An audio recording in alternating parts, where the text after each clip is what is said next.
Ladies and gentlemen, a very good evening and a warm welcome to yet another edition of the Red and Blue Review.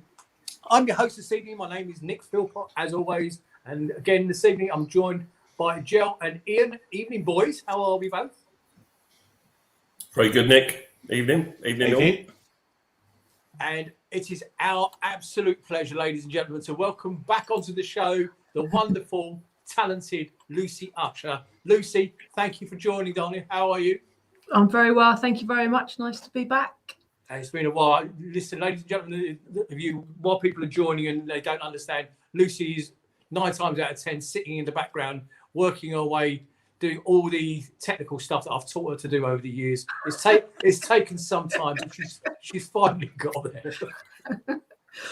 And of course, for those of you know that's not true. So, welcome all. Obviously, we're going to be talking. We've got lots to go through this evening, and yesterday's game is obviously going to be high up in the agenda, but we've got some other bits and pieces to do. But first, don't forget to ask your smart speaker to play the latest Red and Blue Review podcast. The pod from tonight's show will be up by what time, Luce? About 9:15, 20 past 9. Yeah, I don't believe it'll be about 5 past 9. I know you. Okay, so it'll be up straight after the show. Don't forget, you can find us all on our socials, on Twitter, Facebook, our YouTube channel, our Instagram page, which is run by the very talented Tom Clark Samuel. And if you head over to the redandbluereview.co.uk, our webby page, you can find all our back catalogue. Right, so I'm going to, boys and girls, I'm going to kick off the show, if you don't mind, by we've been written to this afternoon by the wonderful Grant Saunders from the Eagles Have Landed page, and he has sent you a message to those of you that are lucky enough to have a ticket for the Brentford game, and for those of you that don't have a ticket for the Brentford game, pin your ears back. Boat trip pre-Brentford takes you right to Kew Bridge, where it's just a 7-minute walk to the ground. The boat will be leaving 10 o'clock from Festival Pier, a short walk from Waterloo Station. There'll be an onboard DJ, a massively stocked bar. Included in your £20 taxi fare is bacon and sausage butties. If you can't wait for the butties, the Festival Pier, just opposite the Festival Pier, is the Giraffe restaurant, where you'll be meeting me because I'm going in there for my breakfast, and that's going to be open from 9 o'clock. On board, we'll be doing our usual. This is quite important to what I'm about to read out here. On board, we'll be doing our usual raffle stuff with a couple of £50 Amazon vouchers up for grabs. Plus, a top prize this time of 2 tickets to see Coldplay at Wembley Stadium on the 16th of August. Yep, 2 tickets to see Coldplay. Now, these sold out within seconds. They're going for hundreds and hundreds of pounds on various auction pages. Okay, but there's going to be your opportunity to have 2 tickets if you come and join us on the boat. Normally, Grant runs his own boat, and the second one is normally a struggle to fill. Therefore, this time, him and Danny Foley, who also runs his own boat, have teamed up for a storm of a boat for everybody to enjoy. The auction of a Palace shirt is also going to be held before we get off the boat. £20 gets you on board, and if you don't have a match ticket, we still urge you to come and join the fun.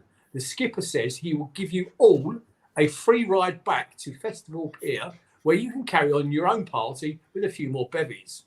Though through heavy negotiation, the skipper said he can still take some bookings. However, to get yourself on board, you need to get in touch with Grant via his Facebook Messenger page and make the payment by tomorrow. That's Monday, the 7th. Then you're on. And throughout the journey, you'll be pleased to learn that your compere will be, for the whole trip, none other than Nicholas Philpott, okay, on the microphone. So listen. Yeah, you were doing so well. You were doing so well to that point.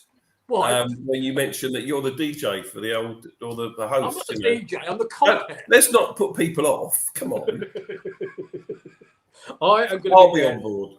Listen, if you've never done one of these boat trips before, honestly, they are such a giggle. We do have a laugh. Even if you're not going to the game, get yourself down here. Okay, yes, thank you very much, Lucy. I can see that. Boys, can any of you see the chat?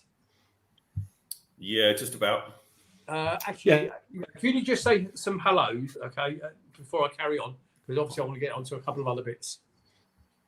Oh, let me do the hellos. So hello to Daniel Garlick. Hello to Rob Cranfield. Hello, Nigel is out there as well. Hello, Chloe. Hello, Paul. Hello, Steve. Hello, John. Hello, Ian. Hello, Tom. Thanks for everything you do in the background. Hello, Damien. Hello, Ian. Hello, James. Hello, Mr. Usher as well. Hello, Steve, Gary. We've got Mark as well. We've got Colin. We've got Matty. We've got Dawn. Hello, Dawn. We've got Renshaw. We've got Charlie. We've got Lee. Hello, Lee. We've got lots of people dialing in. Hello, Teresa. Lots of love to you as well. Hello, Paul. Hello. Yeah, we've got Matty there. We've got George, Paul. Got Teresa there. Rob, Andrew. Hello, Andrew. We've got a lot of people dialing in. Keep it going. Say hello, and I'll get your names up on the screen. Hello, Jordan. And a special hello, so one that you didn't mention there, is to Andrew Adams. Andrew is a key player, one of the most prolific guys we have in the Questions crew. And if any of you want to join the Questions crew, send me a message. The Questions crew forms the basis of this show. They come up with lots of suggestions. And Andrew has given me a bit of a 6-point rundown of what he would like to see covered in the show tonight. So tonight's show is dedicated to Andrew Adams, because I am going to follow most of what he mentioned to me, and I really appreciate him doing so. We're going to kick off with number one, the bromance between the two sets of fans from Hartlepool United. I nearly said Huddersfield. Hartlepool United and Crystal Palace. Now, I think it's fair to say that the two sets of fans and the two clubs have actually formed since the draw was announced back in, I don't know what it was, 5 or 6 weeks ago. It all stemmed from Palace saying that they're going to subsidise their travel, but it also then developed into something much, much more important. And as a Crystal Palace fan, I have to say, over the last 48 hours, I am so proud of each and every one of you. I got wind of the collection for Gemma Lee. Probably, I think it was on Friday afternoon. Maybe it might be Thursday on Friday, and the Just Giving page was sitting on £22,000, and they were looking for a target of 60 grand. By the time I finished my duty yesterday afternoon at work, Palace fans had smashed it out of the park. And one donator, somebody had donated 12 grand towards it. Gemma and the family have since put it up to £100,000, and they've actually done it again this afternoon and put it up to £120,000. So far, they have raised, bear in mind, it was 22,000 quid when I first picked this up on Friday. They are now on a massive £75,254 as of about 5 minutes ago, before we went on air. The Hartlepool manager Graham Lee said after the game, he'll be forever grateful to Crystal Palace after the club raised the money for his wife's cancer treatment prior to the FA Cup fourth round tie at Sellers Park on Saturday. Lee's wife Gemma was diagnosed with a brain tumour in 2019 and told that she only had 12 months to live, but has been able to continue her fight thanks to a trial drug called ONC 201. A year's supply of this medication cost Lee's family around 60 grand. And on Friday night, the Just Giving page was set up for that treatment. It was given a booth when Crystal Palace Football Club donated £1,000 and encouraged their fans on social media to pledge what they could. By the time the kickoff had arrived on Saturday afternoon, the initial target of £60,000 had been surpassed. And despite losing the game 2-0, Lee said he would never forget the tie and all it bought him and his family. What Crystal Palace had done for us. Lee's wife Gemma was diagnosed. So I'm not going to go on any more detail on it. Just that sometimes, as a supporter base, I think it's fair to say, guys, that they do some special things. I don't think in my long lifetime I've ever seen them react so quickly, so powerfully, and so generously as they did for that. Lucy, comment if you would, please. I've got something. Yeah, well, it just shows sort of the what Palace are about, and it just sort of shines a light on all the good and all the good community and the support. And we've seen that in fact, over the last sort of 2 years when, when there weren't any games going on during the pandemic and we'd run the quizzes and, there was still that community feeling. And, it's just nice to know that that extends beyond Palace and that, it's a football family. And, it just makes you proud and it sort of chokes you in the feels as well because, it just shows the humanity that sits behind football. Ian, your thoughts, mate? Yeah, I mean, I can just echo what Lucy says. It's really brought the football family together. It's a marvellous thing to be able to donate to that cause if you can. And of course, there are many other good causes out there as well. But I think because of the way that it was positioned, it was the Hartlepool manager's wife who was unwell and raising money for her treatment. I think it just captured everyone's hearts, didn't it, in the lead up to the game. And people are saying in the chat, and they're right to say it. We're proud to be Palace. Someone else said earlier, I didn't think I could love Palace any more than I do. But it's things like this just brings the football family together, and in particular these two clubs on this occasion. So yeah, just fantastic. Folks, you'll notice that Lucy has very kindly put the Just Giving link. If you haven't donated to it on our inside the comments, feel free to jump on that. That Just Giving page is going to stay open until they reach that 120 grand. But Jill, your thoughts, please, mate. It's heartwarming, and it's whenever stuff like this happens, the football community comes together, and there is a saying that's been coined many times, but cancer has no colours.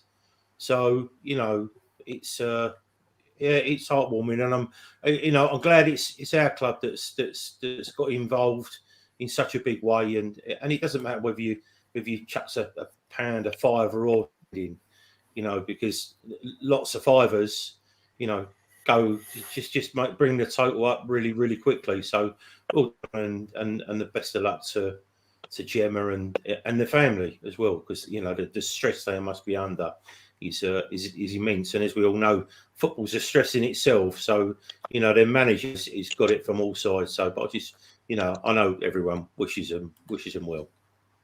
Thank you, mate. I was flicking in and out of the Just Giving page all day yesterday, and somebody just mentioned it in the chat. The 12 grand, they don't know who it's from. It was an anonymous donator. I'm sure it's a Palace fan, but John Texter has been mentioned on more than one occasion. We don't know whether that's true, but the one that really got me wasn't the 12 grand one. It was the little kid that actually put it on there. This is my pocket money, £4. I'll tell you, it just broke my heart. Absolutely broke my heart. So good luck to Gemma and the family. What it did do yesterday, and I think those of you at the game will understand that they came down in their droves, and they came down for one thing. Now, it wasn't a fight. They came down for a party, and boy, did they party. It was great to see them outside Sainsbury's, just giving it large. Even after the game, I was watching the team and the manager on the pitch, and the manager actually said in his post-match interview, he could have stood there for another hour watching what their supporters, what they were doing. It was it's the old cliche. It's what football's all about, okay? And it's what the FA Cup's all about. We're still in it, okay? They've gone out, but you just know that up north, there's probably, Crystal Palace have opened up another fan base. And it was just, because they're going to follow Palace. When should we start? Actually, I'll tell you what, we'll do the game shortly. Ian, more news from the club. Crystal Palace again are leading the way with the academy, or the release of the academy players, or the players that have been released. They're going on. Palace are doing some good work behind the scenes with that. Give some more details, please. Yeah, absolutely. So you might have picked up on this story in the last couple of weeks, where Palace are the first club, I think, in the country to introduce a scheme to support their players that they release from the club, aged between 18 and 23, an extended period of aftercare for these players. Now, of course, young men especially, who have been playing with a professional club on a contract since a very young age often, they have aspirations of being professional footballers. Now, not all of them make it. In fact, most of them don't make it at the highest level. So from a mental health well-being point of view, those lads can sometimes take a real, it can really kick them hard and hurt them.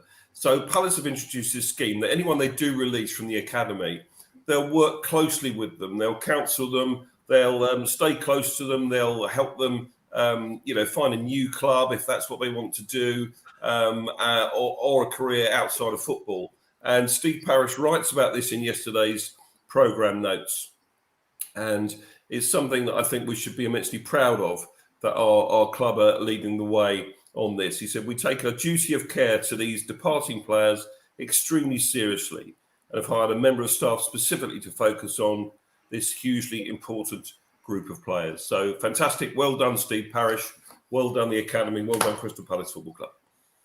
Could you love your club anymore? Is there anything else that, I've got no more love left in this sad, decapitated old body of mine to give that club. There's some things that they do, it just staggers me. Another reason why we follow Gel. Go for it, mate. No, I know that we sort of touched on in the last one or two podcasts about we felt that the club had sort of lost its way, the family way. But over the last 2 weeks, with the news that Steve Parish has come out, I'm doing now to extend extend an arm around the shoulder really for these players that leave our club after they might have been there 3, 4, 5 years, and so again. Going back to what's just happened the weekends, I feel like we've grabbed a little bit of that family essence back a little bit. After what we were saying, only 1 or 2 weeks ago about it not feeling much of a family club, and all of a sudden we get it back. So it's a smiley time at Palace at the moment, which is good. Lucy, any comments? Yeah, there's some sort of just comments reiterating that that it was a good day, and that this sort of new initiative with Palace, which I'm sure has been probably going on a bit longer than the announcement sort of says. It's just it's responsible, isn't it? It's responsible professional footballing. We know that not everyone's going to make it, and we know that in the advent of sort of social media, the pressures on our young people sort of seem all that more sort of crushing. So no, some of the comments we've got another story on looking after our players released. Don't you just love our club by Andrew. Teresa sort of agrees that that's a great idea. Andrew also says, on the flip side, sad to see the fan token still going ahead. Might be worth a mention as it goes live next week. That's the cryptocurrency malarkey. And also Jeff Stelling enjoying his day at Selhurst Park. I think he made quite a few sort of tweets and comments and sort of social media gumph around that. People sharing the love for Jeff Sterling, and also Andrew says, well said, Jowl. And do you feel that it feels more smiley at Palace at the moment? Do you feel that we've captured a bit more of that sort of family essence and that family sort of togetherness? Andrew says red and blue review, heck yes. Yeah, that's it. Back to you. Thank you. Kathy Thompson saying hello from York. Oh, hello, Kathy in York. Isn't that a beautiful city, York? I've got to get there again. I love that place. Right, so what should we go to next? Oh, there's also, I also wanted to mention that we signed a couple of young academy players, and it's quite interesting. I haven't got their names to hand. We signed a couple of academy players and immediately lent them back out or loaned them back out to the Belgian side. Is it Holenbeek, the one that John Textor just bought? So John, he's got Botafogo, Crystal Palace, and the Flemish side now. And with these two players that we've signed, have automatically gone out on loan to further their careers initially, whilst they're our players, to this Flemish team. So this John Textor connection, I think, is proving to be more important in the background than we know. Ian, I've got, before I forget, and I've just looked over to my left and found notes. Tell people about these. What have I got in my hand? Yeah, you've got 3 signed match programmes from famous Crystal Palace occasions. That one is a Blackburn home programme from 1984. And the reason that's important, that was Steve Coppell's first game in charge of the club. We've got the ZDS final, we've got the Cup final, the ZDS final and the Cup final in 1990. And all 3 have been signed by Steve Coppell, which is fantastic. He did that when we met with him just before Christmas. We gave 1 away for the December points total. We had a little break in January. we've got another Twitter competition going on. It's on our Twitter page, Red and Blue Review. And all you've got to do is simply predict the number of points we're going to get in February. Since we launched the competition, we've brought another game in to the mix. So if you predicted 9 and you thought we were only playing 4 games, you could have another go. Just put another tweet up. That's fine. So long as you tweet before we kick off against Norwich on Wednesday night. And we'll pick one correct winner to give them a choice of one of those programs signed by Steve Coppell, a real collector's piece. I hope you agree. And you must follow us on Twitter and you must like one of the tweets about the post. So that's the only conditions. And obviously what we want to do is build our Twitter base, which is all good. And it's going in the right direction. Over 1,800 followers now. So we're getting there slowly. And most of that is thanks to you and all your hard work you do in the background here. So I don't think it hasn't gone unnoticed, okay? Because you do a sterling job. Please give the Red and Blue Review Twitter account a follow. So we will be touching on the game shortly. Obviously, we want to celebrate the win. I personally, and I think my colleagues will probably disagree with me, but I personally am glad that we didn't win 5, 6 or 7-0. I mentioned that to my son earlier, and he said, "You know what, Dad? Come 3 o'clock yesterday afternoon when the whistle blew, with all the niceties going on around it, I just wanted us to win and win handsomely. I didn't want us to stuff them. I didn't want us to embarrass them." There was a clear gulf in the 2 teams, but the most important thing of all happened yesterday afternoon, and it was nothing to do with football. A medical emergency in the afterweight, and boy, did both benches respond quickly. Ian, you were there, you saw it live. In fact, you've probably got a good view from your side of the ground. Tell everybody what happened and how quickly they responded, because play got suspended for 7 or 8 minutes. Yeah, that's right. So we were about 10 minutes into the second half, I think it was. I'm not sure exact timing. And suddenly you saw, towards the right, as I was looking at it, of the Hartlepool fans, suddenly there were loads of them just waving their arms, like this. And people were putting their phones on with torches and that kind of stuff. And initially, it just took a few moments for you to realise what was going on. And then, I don't know whether it was a player or an official, cottoned on to the fact there was a problem in the crowd. And so the referee stopped the game. I kid you not, these medical staff, I thought they were auditioning for the Olympic 100 metres. They really moved quickly across the turf from the dugouts, almost exactly opposite the other side of the ground to the Arthur Way. And they dived into the crowd, running up the seats, obviously in the Arthur. And as you say, 5 or 6, 7 minutes, I think the game stopped play. And at the time, you're thinking, "Oh my goodness, this could be really bad," and you feel for the people involved in that kind of situation. But obviously, the guy was all right, or the girl was all right. We don't know the details, and they quickly then came out of the crowd, walked round via the Homestale end back to the dugout to a standing ovation. Everyone stood up and clapped them, as you would expect, as the game restarted. So thankfully, I think the person was okay. But I think the response from the medical staff was, again, first class. Absolutely brilliant. I checked on their website earlier on their fans forum. I know, Lucy, you have as well. I couldn't see any update. So I can only presume that the lad or ladette was okay. I think it goes, Teresa, you're out there. Every second counts. I think that's the old adage when it comes to first aid. Every second counts. And those guys, the way they sprinted across the pitch, did a fantastic job. Again, another reason why we love our club. It wasn't just ours. Obviously, it was the Hartlepool United medical team as well. And the guys in the boiler suits. You see the guys in the boiler suits coming on? There's something out of Space Invaders. It was just wonderful to see. So we wish that person absolutely the best, and I hope everything's okay. Whatever the issue is, you get it sorted out. I think the other thing, of course, is the most important thing about these defibrillators.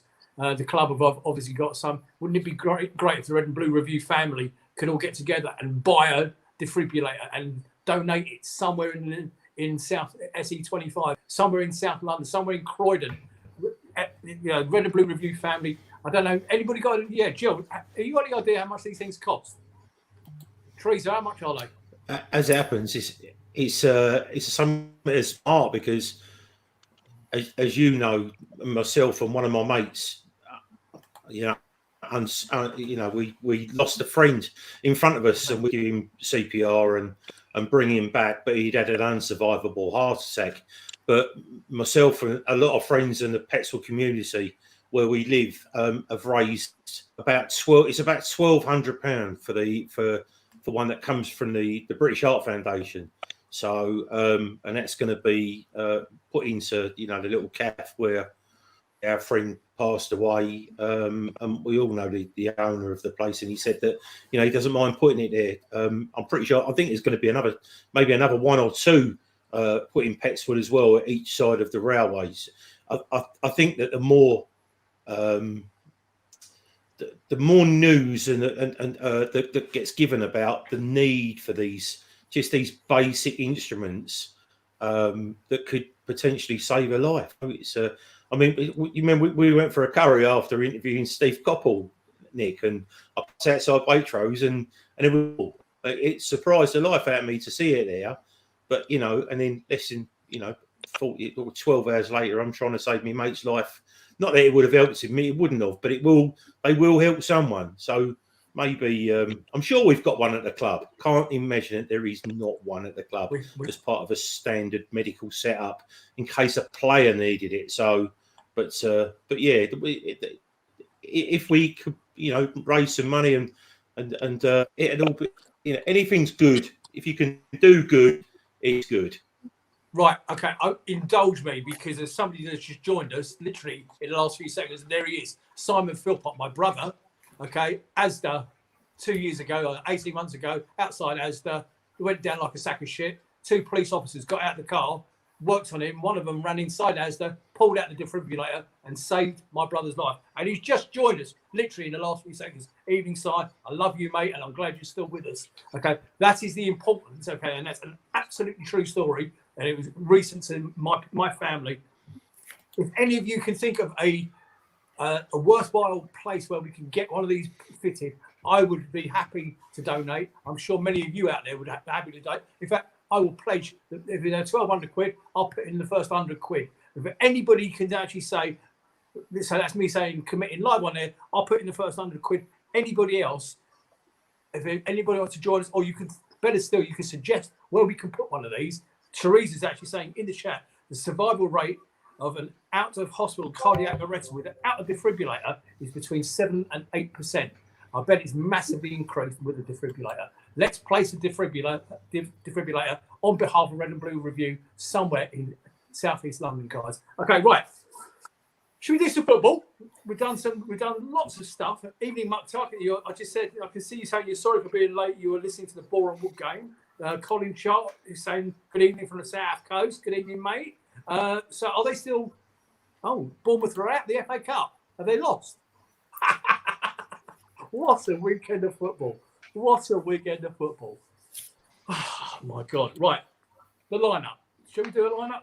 I think I've got the lineup here. So starting 11 for. Have you got the lineup there, Luce? Oh, you have. Well done. Thank you. Butlin in goal. Mitchell. Great to see Kelly do 90 minutes. Geehee, Ward, Schlupp, Milivojevic, Gallagher, Alisi, Eze, Mateta, and on the bench was Guaita, Anderson, Klein. The new left back that Gels are going to be talking about in a second. Hughes, Ayew, Raksaki, Benteke, and Edouard. So, Ian, give us a quick synopsis of the game. Well, let's talk about some football. First of all, great to see so many Hartlepool fans there. Pre-kickoff, they made themselves heard from the first to the last minute. I thought it was a great atmosphere. The other thing notable about the crowd yesterday was there were a lot of kids in the crowd, kids just for a fiver. And I spoke to at least 2 or 3 people that said, I brought my kid for the first time to Selhurst Park. It's games like yesterday where kids get introduced to football. So that was fantastic.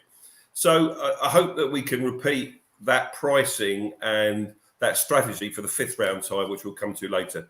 So we started on the front foot, as you would sort of expect. We're the Premier League team, League 2 opposition, and we get a free kick early doors on our right. You've got Luka Milivojevic and Michael Alise standing over the ball. Who's going to strike it? Alise curls it in with his left foot. And I have to say, the Hartlepool defence absolutely went missing. And my friend Mark at centre-back gets on the end of it, just glances it in for 1-0 on 4 minutes. And what a great way to start the game. And I think when you start so well, so early, it just gives the players that opportunity to know they're in control of the game. And I think Patrick Vieira said this in his post-match. By scoring the early goals, it gave us control of the game. And that enabled us to play without the pressure that some of the other Premier League clubs suffered, if you like. So, you know, they would have been fresh in their minds. Both Chelsea and West Ham struggled to get past their lower league opposition with the lunchtime kickoffs. You know, we had another 2 or 3 opportunities before Elise made it 2-0 on 22 minutes. It was Gallagher that passed the ball to him. Again, he picks it up. Similar position to he did against Millwall in the cup, but instead of curling it into the top corner, he cuts inside, beats a couple of players, and he puts it near post and gives the goalkeeper no chance at all. Ian, can I stop you in mid-flight? Because Yeah, that's go a perfect place to stop, okay? Ladies and gentlemen, I want to give you some facts. Michael Elise, last 5 games, West Ham, Millwall, Brighton, Liverpool and Hartlepool. 4 starts, 3 goals, 3 assists, 6 big chances created, 8 accurate crosses, 10 key passes, 15 successful dribbles, 83% take on success, 4 times player of the match, man of the match, Palace man of the match, and 3 times man of the match. Gel, how shit is this bloke?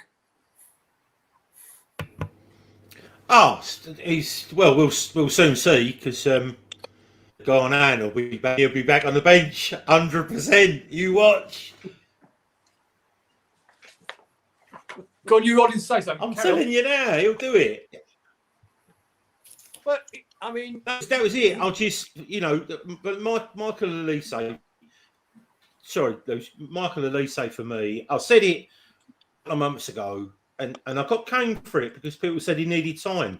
These kids now, to be honest with you, when they're good enough, they're old enough. I always say that you go back to probably Nick. You'll know this as well. When it comes to high-end sports, for me, I honestly don't get matters how old you are. If you are good enough, then you're old enough. You know, with cricket and Tendulkar, 17. You know what I mean? This kid was took to bat, and he down the side of his house by his dad. He used to hold a cricket stump. His dad used to bowl fast cricket balls at him, and he only hold a cricket stump for a bat. And that's how he became good. These kids are coached so well these days. Elise is just, I think he'll be with us less time than Eze. And I think Eze is destined for the top.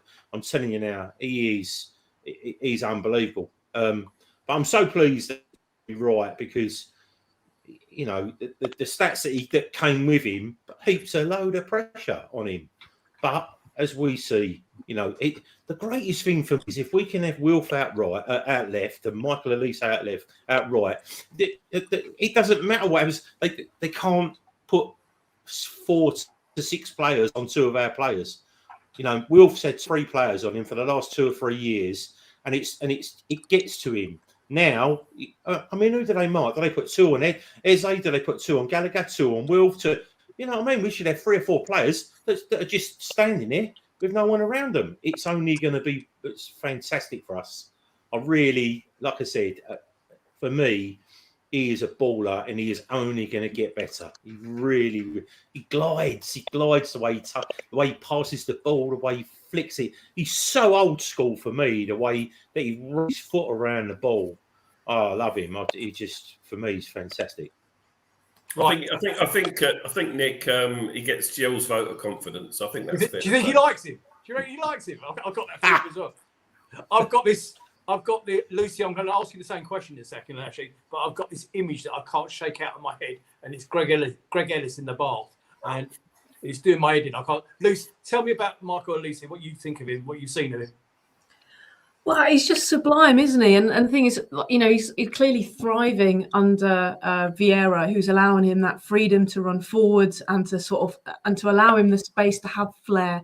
And where he is young and perhaps has got some inexperience, not that I've seen any kind of hint of that. He's just got that space, hasn't he, and that freedom to sort of expand and just terrorise. And that's what we like to see our players do, to terrorise the opposition. And it's exciting, and it's what we've been waiting for a few years. I've got a complaint though. Okay, I think we've got potentially somebody who could go on, as Gilles already alluded to be one of the best, certainly one of the best. But I have got a complaint. When he scores, celebrate, man.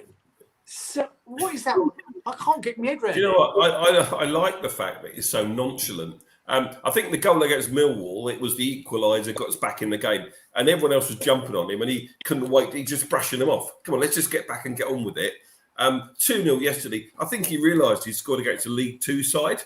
I think we will see him celebrate. I think we'll see more of a smile on his face. Certainly, probably more of a smile than Jordan Ayew, but that's not hard. But I think we'll see him smile a bit more. But he is young. And I think he just knows how good he is inside, and he's got the confidence to do the simple stuff. And when he scored, he just wanted to get on with it. He wasn't too bothered about celebrating. Other players are a little bit different, but I like that in him. I like that. Gilles smarter more than bloody Jordan Ayew. Anyway, Gilles, we bought on. Ian, I'm going to get you to do the second half in a minute. We bought on a left back yesterday afternoon. What was his name, Gilles? Just going to put me thinking. His name was Teo Adaramola. Yeah. I know. I can't see. I've been practicing that all afternoon. And just a little bit about him. I mean, this is literally from the Palace website, and it just says whether flying towards or joining the attack or rushing back to shut up shop. Teo, I'm not going to say his name every time, is a constant on the left-hand side of Palace's young sides. The adventurous fullback creates as many chances as he snuffs out and can play a more advanced role in midfield if necessary, which again is fantastic because it's just another option of playing all down that left-hand side. It looks like he's been coached to be a proper fullback rather than trying to adapt like some of our players have. Teo joined the 12 level after his mother made the decision to move to London from Dublin to improve his chances of making it as a professional footballer. After 5 months without a team, including trials at Charlton and West Ham, her faith was paid off when Teo signed for Palace. In terms in 2020, he was called up to represent Ireland at the under-17s level. His performances for the under-18s in 2021 saw him called up to Sean Derry's under-23 squad. He made his first appearance at Selhurst Park in their crucial victory, 3-2 victory over Middlesbrough. So this is another player who literally has come out of nowhere and looks to have a really bright future. So I think we can be expecting him to be playing for Boreham Wood by the end of the season. But yeah, I mean, very, very excited by him. And again, it's a name that literally has come out of nowhere for the majority of. It's really, really good to see. And again, another little slap for us people that were saying, get the bloody youth involved. And that's exactly what Vieira's done. So, I for one will shut my mouth. Luce, you wanted to make a comment, and then I've got a question for you.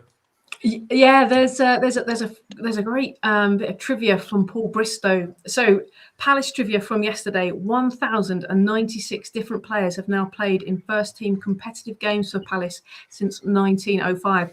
But who is top of the list alphabetically? So Bert Adinall has sat at number 1 since 1955. So Nick might remember that.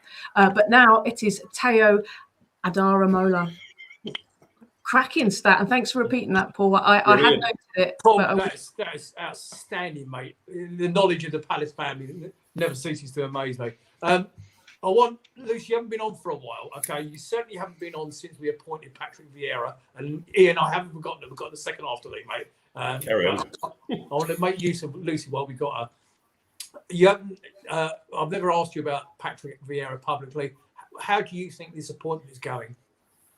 Oh, it's fantastic. I'm delighted. Don't get me wrong. I'm never going to knock Roy and the boring football we played. He did his job, what he was paid to, and, grateful. And, I think the man is absolute class, apart from going to go and manage Twyford. But aside from that, Patrick Vieira, I think I was a bit oh, really? When we appointed him, but I've kind of got to sort of step back and be a bit apologetic for my sort of reluctance to think that was a good appointment. It seems fantastic. He's clearly respected, and it's just wonderful seeing Palace playing good football again and exciting football, even when some of the results haven't gone our way. They still haven't gone our way, but it's been exciting football rather than a drab 0-0 or a last-minute draw with drab backwards football. So no, I love it, and I think you can tell that I'm pretty enthused by the Keeney appointment. Yeah, good. I think we all are. I mean, he certainly has got what the club's all about. I think he's sussed that early doors. He's certainly now picking up on what I'm coming to you right now, mate. He certainly picks up on the fact of the Palace fans. It was actually him that commented, I'm commenting here. He commented about the fundraising yesterday, and he was so. He definitely gets it. He definitely gets it. Go on, mate. What were you going to say? Well, Matty Cannon has said in the chat, I think Vieira will be looking at our youth on a regular basis, and he will look at who deserves their chance and give it to them. For me, it just needs to be more often. And if they're enough, they stay there. I really would love to see Rak-Sakyi play. I think he is another special one. So never lost the ball, did something great every time he touched it.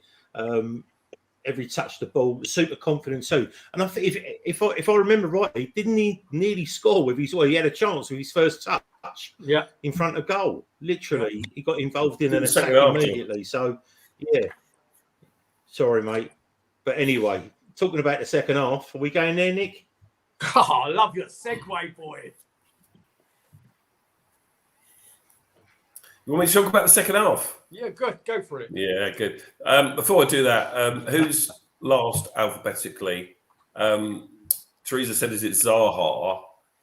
Someone else said, no, it's probably Fan Zaihi, the Chinese lad we had. Yeah. So there we are. Second half, well, again, we came out pretty quick out of the blocks, created more chances. I do think the break in the play sort of went against us a bit. We didn't really pick up very well after that break in play. And Hartlepool did have the ball quite a bit. I mean, if you look at the match possession stats, I don't know what the first and second half split was like. We had 60, they had 40%. So they had the ball a fair bit for, a League Two side, come to a Premier League outfit. And funny enough, it was actually in the first half when they were playing some Olé football. Every time they passed it, it was Olé, and you think, crikey, I know it's their special day and everything, but it was quite funny to watch and listen to. I think, the second half, really, I would sum it up as a story of missed chances. We could, I share your thoughts, Nick, about, sort of glad we didn't thump them 4 or 5-0, but we could and probably should have done, to be fair. Their keeper was arguably man of the match. He made some terrific saves. And we had a couple of howling misses. And it was Elise who was getting the ball across from the right-hand side into the box. There was one occasion where it was crossed in, and Mateta, it would have been harder to miss. It really would. How he didn't score, it was beyond me. And he hit the post, and he bounced back out. And he bounced out really quickly to Tarek Mitchell. What he was doing in the 6-yard box, goodness knows, but he was there, and he went over the bar. That was probably the chance that was that went begging the most. But then there were others that Mateta had. He had good strikes on goal. From around about the edge of the box, where the keeper makes good saves. A couple of others that just dribbled past the post. There's one Gallagher had that could and should have got in on another day. So I think it was a case of missed chances. And Mateta will be looking at thinking, what, I should have got my name on the score sheet. And I was particularly disappointed because I had 3-0 in my Super 6. So I was really cheering on the third goal. I was quite disappointed that we didn't get it, but it doesn't really matter. But we played the game out. We did a professional job, and the thing about yesterday is that we got the job done early, and we made it comfortable for ourselves in the end. So yeah, alphabetically, someone's looked it up. Paul Bristow, thank you. It's Zik Zohar. How could we forget? Zohar from And 97. congratulations to Paul McNamara as well, because he got that Oh, before did he? Okay. before Paul Bristow put in the answer. So well done, Paul, and in fact, well done both Pauls. So answer your question, Ian, on the stats. So half-time stats, possession-wise, it was actually 50-50 in the second half. There you go. They up, they go. The full-time possession was 61 to us, 39 Hartlepool. Shots on top, 22 for us, 8 for Hartlepool. On target, 9 for us. Most of those were by Mateta, who I think we should acknowledge is now signed a contract and he's now a Palace player. So congratulations to him. I think he will come good. And I see Nigel was in the background. Nigel Croucher is in the background. He's currently babysitting his grandkids in Norwich ahead of the game this week. So Nigel, the prep work for the show has been done by you, I can see. And it's great software, but the software is absolutely crap without talented people like you and Lucy in the background. So thank you for what you do. So shots on target, 9 for us, 3 for Hartlepool. Corners, 5 for us, 4 for Hartlepool. And fouls, 6 for us and 8 for Hartlepool. The referee did all right. I noticed Kevin Friend wasn't around. I thought Ref had a good game. Banks, I think, he did very well. There was nothing too controversial that he had to step in for, to be fair. It was fine. I just want to, my mate, Real Panel, hello, Paul, welcome. Anyone up for a cup stat? This season is the 3rd time as a top flight club, Palace has started the FA Cup with a 2-1 win in the 3rd round and then a home 4th round win with a clean sheet. The other 2 times were 1990 and 2016. What happened then? We went on to reach the final. Thanks, Paul. I like that stat. Really good. Talk about talent. And, panel, how many times have I got to say, get your arse on the show? We keep inviting you. You keep saying, yes, Nick, I'll do it. But you never have done, so we need to get that sorted out. And also, Kevin Friend, I understand, got dropped. Is it for this weekend or next weekend? He's been dropped for the next round. Well, he's dropped for the next round of Premier League games. So I think he was seen in the crowd at Anfield with his shirt on yesterday or today. So I'm not sure really, but there we go. Just to come back to Mateta, I thought he was a bit unlucky yesterday, and I will eat my words because I might have said on the show about 6-7 weeks ago I didn't think he was good enough for us, but he's certainly taken his chance well. Patrick Vieira's seen something in him. He's got a few goals. He's got a bit of confidence, and I think he's going to be a valuable addition to the strike force. So good luck to him. Joe, you're not disappointed with signing permanently, are you? No, not at all. Again, I think what we've got now is a manager who's looking to build a squad rather than just 12 players that are going to play all the time. So, but yeah, I'm very happy with him. I think we've got an abundance of midfielders, and like I said, I really do think we'll sign Gallagher. I think he loves it where he is. I just think we need one more centre back, so that we just complete the youth at the back. We need it rather than having to rely on. You're saying that Martin Kelly had a great game yesterday. So and people have said we should have been asked, and I've said many times he has never let us down. So I was really pleased to see that. But yeah, I mean, the quality of players that we're getting in and the other players that we're getting in as well, it's all good. I think once we release, once Benteke goes, money will one or two.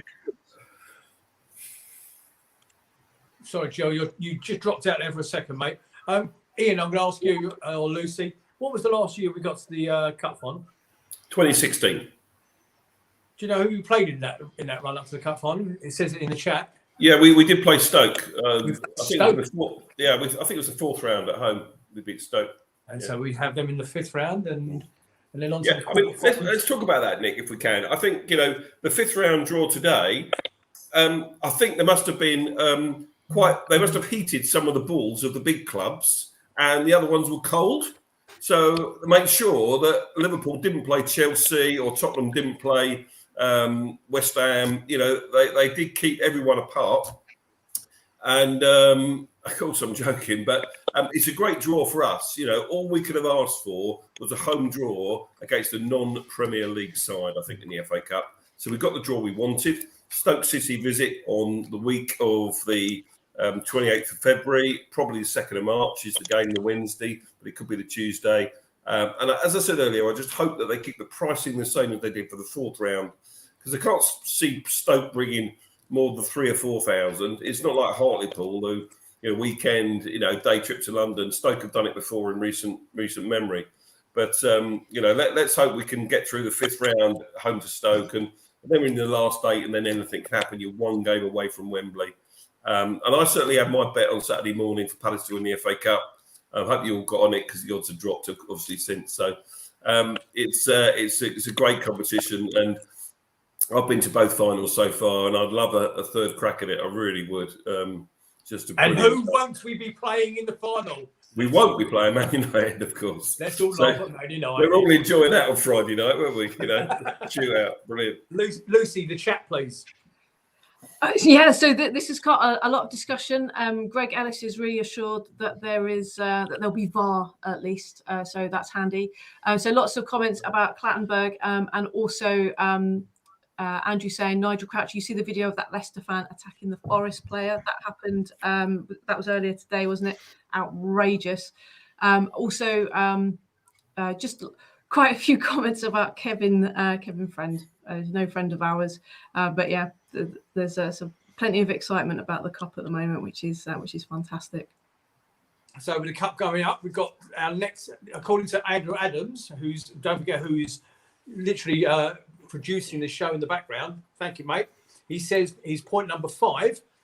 The next 5 games will define our season, starting with Norwich, Brentford next week, followed by Chelsea, Watford, and Burnley. Discuss.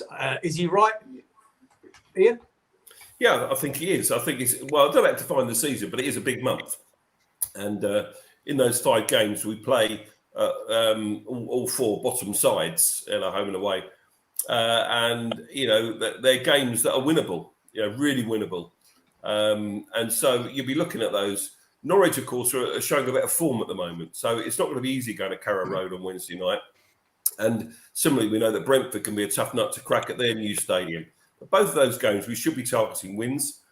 I think it's a really good time to play Chelsea as well at ours. You know, they've come back from this World Club Championship. I mean, goodness knows what they're doing out there. I've not known this before, is it? They're out for like 2 weeks playing in this championship that no one really cares about, to be honest with you. And then we get the rearranged Watford game, obviously the added sort of spice of Roy Hodgson and Ray Lewington taking over there. I think one of the things about those two is that when they do take over a club, it takes them a bit of time for their philosophy to bed in. I know they got the draw yesterday 0-0. I haven't seen any of it. I've no idea whether they were good value for the 0-0 or what really. And then Burnley at home, and Burnley at home is the kind of game you really need to be targeting. So, you know, Nigel just said 10 points. I said on Facebook earlier today, I'll be happy with 10 points. You know, maybe 3 wins, a draw and a defeat. But, you know, they're all there for the taking those games. So I think it's a massive month for us, for sure. Thank you, Joe. I'm going to ask you the same question in a minute. But before I do, Mark Corbett has just asked you a question. So, Joe, 8th or 18th place, what do you think now? Got every chance of finishing 8th, haven't we? I mean, we, like you say, a month, 10 out of 12, well, 10 points out of the next 5 games. I think anything would be amazing. But, yeah, I think some of these, I'm not going to say they're must wins, but what they'll do is they will encourage, if we don't get results against Burnley and Watford and Norwich, that it will encourage them to, well, the gap will get closer. I know it's a large gap, but, you know, and listen, we've been there when this side of Christmas, where every single game, if you're in the bottom 3, bottom 5, is a cup final. It is the added pressure for them. It's a cup final, but we're so used to it. That's why sort of Watford have yo-yoed, and so have Norwich. because they're not. They've not been able to withstand that pressure. So, but you know, and again, as has been alluded to, it usually takes Roy a little bit of time to get the team going and wherever he's gone.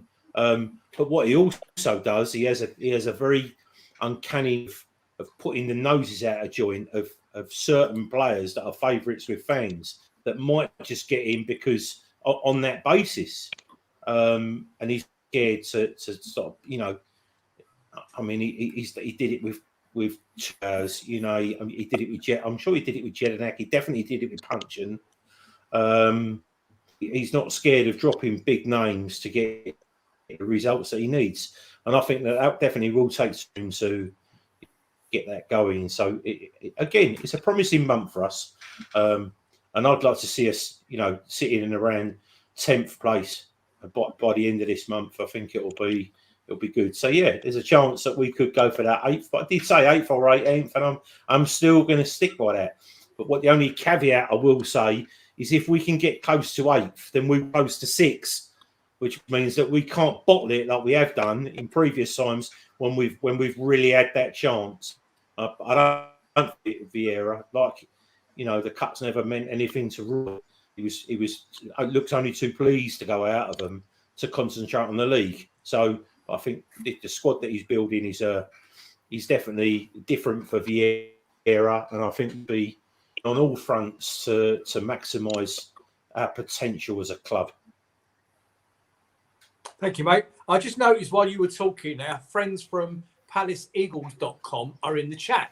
I haven't seen that. I haven't seen them for a while. Guys from PalaceEagles.com. I don't know who's on there tonight, but whoever is in there, was that you?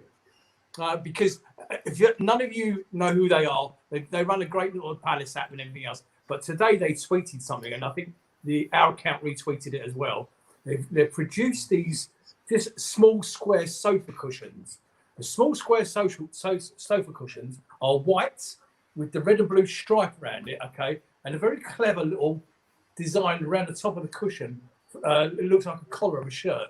I'll tell you now, they are striking. They are really, really good. And if anybody from PalaceEagles.com is interested in sending me a couple to promote, I'll be very delighted to receive them and promote them for you because they were wonderful. You know, they've got some lovely stuff on their page, but they are honestly they were really good. That's it. Lucy, the next 5 games important to you, or do you think we're pretty safe anyway? Yeah, no. Of course, they're absolutely important. They're absolutely important, but unfortunately, they're kind of those games where we kind of think, yeah, we really should be winning these, which of course typically means that it's going to be like a draw or that someone will sneak a win over us. And that's not me being negative, you know, but it's just that's the Palace way, isn't it, to sort of arrive at the bigger games and then sort of slip off. So no, I completely want us to dominate and get those points. And, you know, I'd be very happy with 9 or 10 points because I think that is realistic and very Palace. I don't think, Nick, I mean, someone's in the chat that be careful of complacency. I don't think Patrick Vieira does complacency. I really don't. I think, you know, we will be as prepared for these games, the Norwich, the Brentfords, the Burnleys, as we are for Liverpool's, Man United's and Chelsea's. We really will. Well said, mate. Stephen Isles has just said in the chat, he mentioned the under-18s one again yesterday, a 4-2 win against Spurs, and you're quite right to point it out. And sadly to report that the ladies went down 4-0 to Bristol City today. Never mind, girls, we go again next week. Jill. Just in reference to what you've just said, Andrew Adams said, and if Stella want to send me a few cans to promote, that would be up. I can get Gio a cushion for when he keeps sitting on the fence. Mark, listen, I reckon out of all the people you would ever wish to meet in your entire life, that's not me. But yeah, no, it's I'm intrigued now by one of these cushions. Okay, well, you watch the amount of people googling this afterwards. Well, they'll definitely sell a few after this. It's actually their lead line on their page. If you go onto their page, it was their lead line today, and it's the red and blue sash kit, white cushion with a little on the square cushion. It's like a collar thing on it. And I thought, do you know what? So simple, but so effective. And I thought I could definitely do with a couple of those. And if I do get one, I'll show it to the team. Right, listen, I think we'll knock that on the head. And I want some positives. I mean, I think life around Palace is positive enough at the moment. But for you three, before you go, and Lucy, I'm coming to you first. Give me something positive to take into my following week that's coming this week, please. Okay, well then the wider football community got to see a bit of what we see every day and every week, week in, week out, season in, season out, of what it is to be in the Palace football family. And I think that will certainly warm my cockles in the coming blustery, cold, wintry week. Well said, darling. Ian? Yeah, I think that the number of youngsters coming through our club will be really something that we'll pin our we'll invest in the squad that way, as well as buying players going forward. And the boy that came off the bench yesterday, alongside some of the youngsters we've bought, like Elise, will just give us that edge going forward. So the youngsters in the squad is the positive from me. Jill? The positive for me is having someone who's come in, and I think has he won 4 FA Cups, Vieira? Yeah. I think he wants to win it, and for me, having him as a positive and wanting to win that cup is just going to be not an accidental run in the cup. It's a deliberate shot at it. So yeah, I'm very, very happy, and I hope everyone can be positive as well, no matter what. In the league, that the cup is always a nice distraction when you get to the Wembley stages, let's say. Thank you, mate. I'm going to leave you guys on to go and watch the penalty shootout from the AFCON and watch Kouassi score the winner. But before I do, the wider football community, Lucy mentioned it a minute ago, £120,000 for Gemma's target is nothing in the wider football community. It's small change. It's small change. Wider football community. This is not just down to Palace and Hartlepool. Okay, get behind it, people. Whoever's watching this, wherever you are in the world, please get onto the link that Lucy's put in the comments and give something to Gemma to help her with her treatment. We've had a lovely weekend. We've had a great discussion tonight. Lucy, great having you back on the show. Ian and Jill, as always. But the comments in the chat have been funny this evening. You've been interactive. You've been talking to each other as well as us. And we really appreciate it. Ladies and gentlemen, we'll be back sometime next week, no doubt. I can't even remember what we're doing. Okay, but no, it'll be on all our socials. I wish you well. Good luck. God bless and stay safe. Good night, everybody. Defibrillator, talk to me. Good night. Cheers, guys.